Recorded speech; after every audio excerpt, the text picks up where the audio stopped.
The large intestine is essential for recovering water. So, the primary function of the large intestine is the reabsorption of water and electrolytes. And I want to emphasize that it is reabsorption, not absorption, because the water and electrolytes, for the most part, come from our body in the form of the saliva, the gastric juice, the pancreatic juice, and so on, not from the external environment.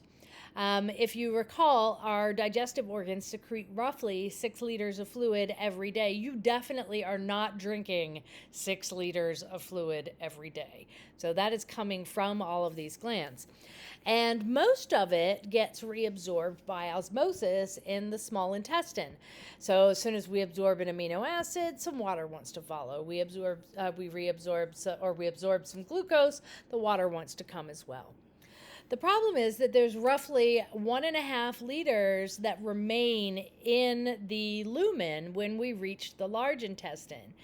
And this 1.5 liters does not want to come back into the body through osmosis because it wants to stay with the waste. The waste is attracting the water.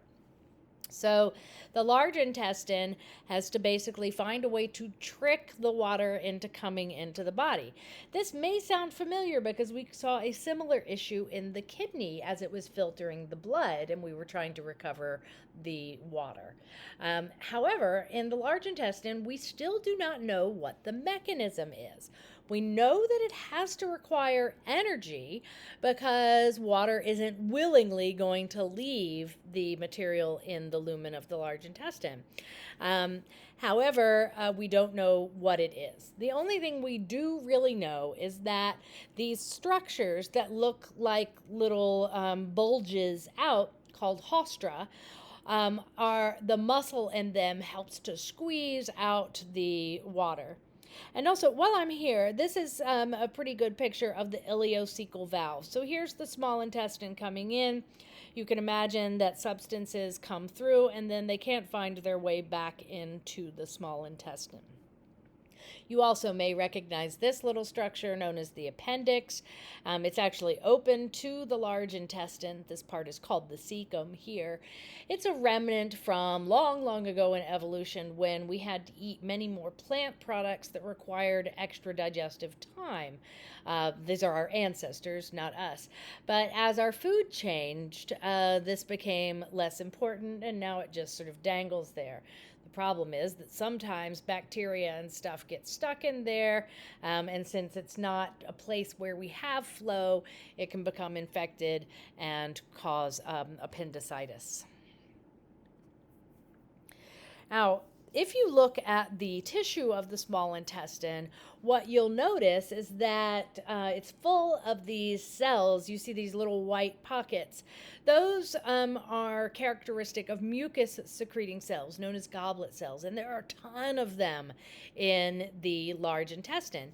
And that's because the mucus, which our gastrointestinal tract uses to lubricate the passage of the contents the whole way, it becomes even more important here because the digestive contents are drying out and getting stickier. So a lot more mucus added in the large intestine. And also digestion happens in the large intestine, except it's not done by us. There are billions of bacteria that live in the large intestine, and they are able to break down cellulose and other carbohydrates that we don't have the enzymes for. And it's nice for us because we kind of absorb some of the resulting sugars, so it's like they're paying rent. But also they synthesize vitamins B and K from the things that we've eaten that they're digesting.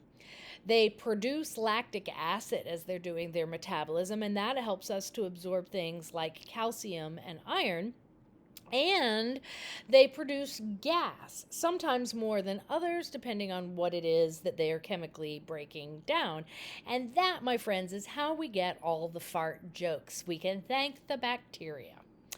Now, in terms of what comes out when we finally get around to elimination, most of our feces is composed of those dead bacteria, the mucus that we were secreting, and what's left of the indigestible fiber, fat, and epithelial cells that have reached the end of their lifetime.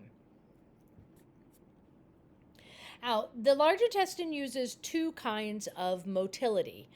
The haustral contractions occur every 30 minutes or so, and they're really just squeezing on the contents, which are just sitting there. And each time they squeeze, some of the water that's in the fecal material comes out and gets closer to the surface where it can be reabsorbed, whatever that is, whatever that mechanism is. The other kind of motility is called a mass movement, and this is where the term having a bowel movement comes from. Mass movements occur on their own, somewhere between 1 and 3 times a day. It's different for different people.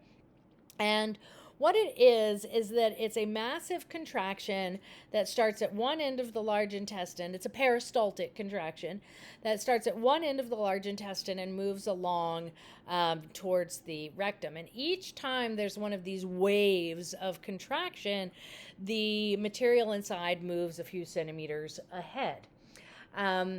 So each time one of these happens and it moves stuff a little further ahead, each time. I don't even know what I was going to say there. But what happens is that eventually it moves into the rectum, which is this part right here. And as the rectum stretches, it creates the urge to defecate. So that's where you feel the urgent need to go find yourself a toilet.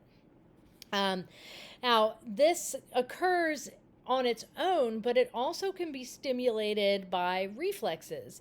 So, for instance, when you eat a big meal, you will often have the urge to defecate shortly thereafter. And it's because the stomach is communicating with the large intestine and saying, hey, we got a big load in here. Can you kind of, clear the path so that you've got room for what I'm about to send your way? Now, finally getting to elimination, making our exit. The rectum is a short muscular tube. Again, this is the rectum here, and it's up here in this diagram.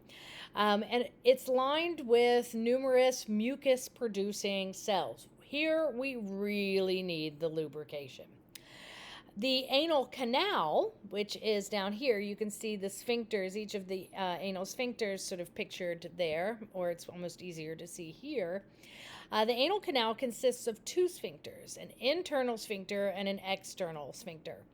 The internal one is made of smooth muscle, and that's completely under involuntary control, so you're not aware of it. The external one is made of skeletal muscle and under your control. It's the external one that you are learning to control when you are getting potty trained as a toddler. But the internal one, because it is involuntary, also explains why it's difficult for many people to defecate in a public restroom. Because if it's smooth muscle and under involuntary control, that means that it's influenced by the sympathetic and the parasympathetic. And the parasympathetic is going to let it relax so that you can poop, but the sympathetic is like, oh, no, we're in danger because we're in a public restroom, so let me close this down and get out of danger first. And so no matter how much you need to go, that sphincter may not let you do it unless you're relaxed. Finally, I want to say something about hemorrhoids. Hemorrhoids are permanently distended veins in the rectum and anal canal, and that's usually due to excessive pressure because of constipation or pregnancy or something similar. So basically, if there is something up here in the pelvic cavity that is putting pressure on this region, it's going to squeeze some of these veins. Maybe it's constipation. Maybe there's actually stool here that's squeezing the veins. Well, what that means is if you squeeze a vein, then there's going to be a backup of blood that's trying to move through that vein. And eventually, because the walls of the veins are sort of weak and flimsy, they're easy to stretch, those vessels can bulge out into the inside of the rectum, or they can bulge out, they can actually reach down here. you can't see where all of the places where they run. But that's what hemorrhoids are. So they're veins, the smushy blood vessels that, because there's not adequate circulation, they're filling up with blood and ballooning out, and be quite painful. But eating lots of fiber and not getting pregnant are good ways to avoid it.